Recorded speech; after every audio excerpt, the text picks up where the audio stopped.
Murder complaints are filed against a 15-year-old student tagged in the deadly school shooting in Tacloban City. The House Prosecution Panel asks the Senate Impeachment Court to open a box containing the tax records of Vice President Sara Duterte and her husband, Mans Carpio.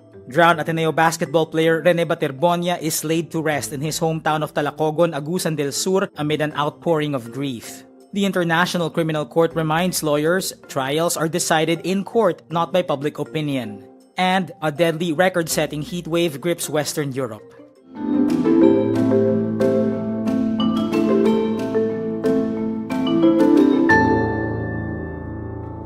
Tacloban police confirm murder complaints have been filed against a 15-year-old student tagged in the deadly school shooting in Tacloban City. 3 students were killed and 15 others were wounded in the shooting, while 5 more sustained injuries not caused by gunfire. Police Lieutenant Evelyn Diaz says the complaint filed before the Tacloban City Prosecutor's Office was for 3 counts of murder, 3 counts of frustrated murder, and multiple counts of serious physical injuries.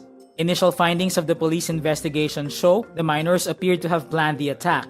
Investigators found the 14-year-old arrived at San Jose National High School at 7:30 a.m. and entered a restroom after the Monday flag ceremony. The 15-year-old joined him in the restroom and both left an hour later with a gunfire erupting at around 9:20 a.m.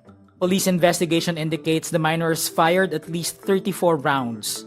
Both minors are under the custody of the Tacloban City Social Welfare and Development Office. Diaz says the younger 14-year-old will undergo an intervention program. Under the Juvenile Justice and Welfare Act of 2006, minors exactly 15 years old or younger are exempt from criminal liability but shall be subjected to an intervention program. The law says minors even a day older than 15 but under 18 years old are exempt from criminal liability unless he or she has acted with discernment. If there is discernment, the minor may face criminal charges. Meantime, the Commission on Human Rights launches its own probe into the school shooting incident. The House Prosecution Panel has asked the Senate Impeachment Court to open a sealed box containing the tax records of Vice President Sara Duterte and her husband, Mans Carpio. This for marking as evidence during Duterte's impeachment pre-trial conference. House Prosecutor Laila de Lima says the prosecution had filed a manifestation before the Senate Impeachment Court. So since we are in the marking of exhibits, this is the proper stage na kailangan na rin siguro buksan yan para magkaroon na ng inventory of the contents of that particular BIR box. In April, the House Justice Committee decided against opening the box due to legal concerns. For Senate Clerk of Court Renato Bantug Jr., the opening of the BIR box should be decided by the impeachment court itself. Bantug also says the scheduled start of the impeachment trial on July 6 is tight but not impossible. He adds, the pre-trial order, a document which lists the sequence for presenting arguments, pieces of evidence and witnesses, and schedule of trial, is expected to be released on Monday, June 29. Drowned Ateneo basketball player Rene Baterbonia is laid to rest at the new municipal cemetery in his hometown of Tacloban, Agusan del Sur. This comes 2 weeks after he and teammate Divine Adili died in a tragic team-building activity in Dipaculaw, Aurora. Baterbonia, remembered as Tacloban's pride, will be the first person to be buried at the new Tacloban Municipal Memorial Park. The outpouring of grief and support comes as Baterbonia's family, community, and supporters from around the country gather to bid him farewell. In his homily on Monday night, June 22, Bishop Ruben Labajo of the Diocese of Prosperidad in Agusan del Sur says the life of Baterbonia remains an enduring inspiration to all. Rene's story was our story.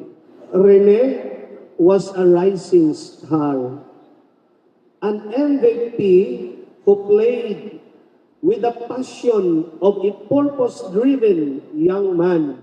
Several personalities came to pay their respects in his wake, including PBA player Scotty Thompson and Nards Pinto and actress Sofia Andres. The Tacloban Municipal Government declares June 8 of every year as Rene Clerk Baterbonia Day. Meantime, Adili's remains head home to Nigeria. Fellow Ateneo players and Nigerian athletes Prince Eze and Solomon Okereke are among those who sent Adili off. In related news, the Commission on Higher Education also issues a show-cause order to the Ateneo de Manila University. This after the Ateneo allegedly failed to provide the requested information on the June 8 incident. The International Criminal Court Trial Chamber 3 issues a reminder to lawyers regarding media interviews. This is due to the past interviews of Rodrigo Duterte's former counsel and international lawyer Nicholas Kaufman. We see no reason why counsel should feel it necessary to make any comment to the media. The appropriate forum for counsel to raise matters is in the courtroom. Trials are not conducted by the court of public opinion, but by this court during the course of the proceedings. The Trial Chamber 3 held the second status conference on Duterte's case on Tuesday, where it discussed matters which included the counsel's public statements. Presiding Judge Joanna Corner also reminds the media not to report about the things said during the trial's private sessions. The upcoming status conferences are scheduled for July 14, September 7, October 13, and November 2. Duterte may waive his right to appear before the status conferences, but he is required to appear during the actual trial that starts on November 30. Western Europe is in the grip of a deadly, record-setting heat wave as of Wednesday, June 24. France records on Tuesday its hottest day since records began nearly 80 years ago. Temperature peaks at 44.3 degrees Celsius in the southwestern town of Pisos. Authorities seek to restore electricity to thousands of homes hit by power cuts in the northwestern region of Brittany. At least 48 people died in France from drowning in rivers, lakes, and canals across the country as they attempted to seek respite from the crippling heat.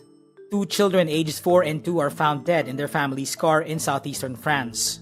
Residents and tourists are also seen cooling off in the Canal Saint-Martin.